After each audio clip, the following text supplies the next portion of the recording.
Trump is taking a massive gamble on Iran. Assuredly, Trump held eye contact with the recording cameras as he penned the U.S. withdrawal from the Iran deal, stating this will make America much safer. That remains to be tested in the coming period.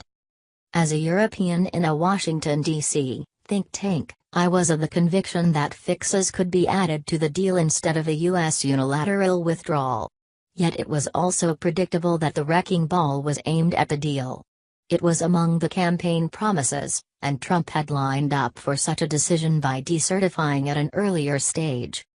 Trump has consistently been delivering campaign promises even against strong international headwind. Trump pulled out of the Trans-Pacific Partnership and the Climate Change Agreement, and he moved the U.S. Embassy to Jerusalem. Following Trump's decision, there are three things to watch out for now. First, is whether the U.S. withdrawal is the kiss of death to the Iran deal. France, UK, Germany and the EU have decided to stay in the agreement dependent on continued IAEA verification of Iranian compliance. Russia and China support that approach.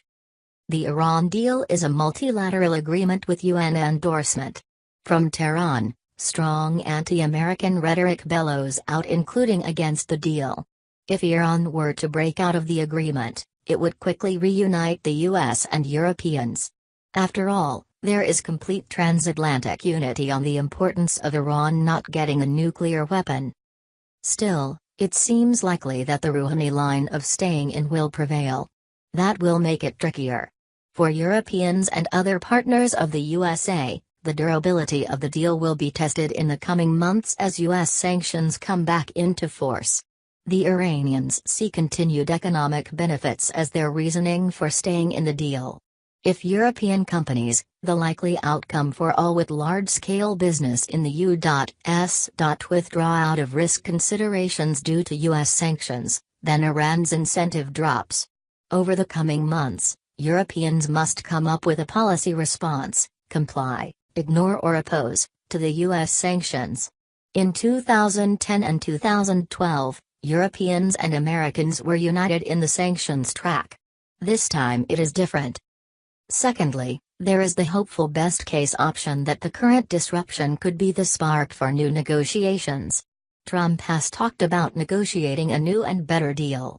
Similarly, Macron angled such a new deal when he addressed Congress in late April. Macron's twist was that his version of a new deal also contained the current Iran deal as one of its four components. This week's announcement of U.S. sanctions gave another blow to Iran's economy and currency. This is what National Security Advisor John Bolton labeled establishing a new position of strength. Trump sees this similarly to North Korea. Apply maximum sanctions pressure and see if the opponent does come to the table. Right now, it is hard to be optimistic about the quick upstart of such negotiations. Thirdly, Trump's broader Iran policy beyond the deal seems inchoate. Is it containment? Is it regime change? And is the U.S. willing to use military force against Iran in the region?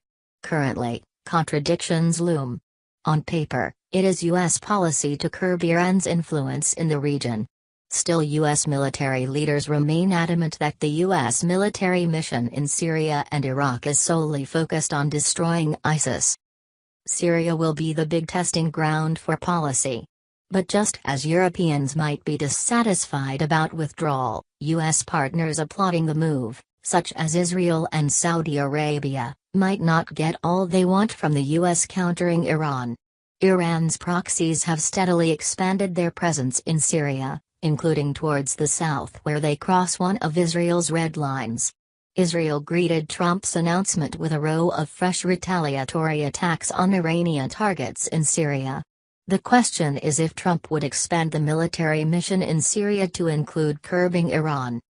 Yet, such military expansion conflicts with another of Trump's deep instincts and campaign promises. Trump wanted the U.S. out of stupid wars in the Middle East. Remember that Trump ran as a singular Republican candidate criticizing the Iraq War.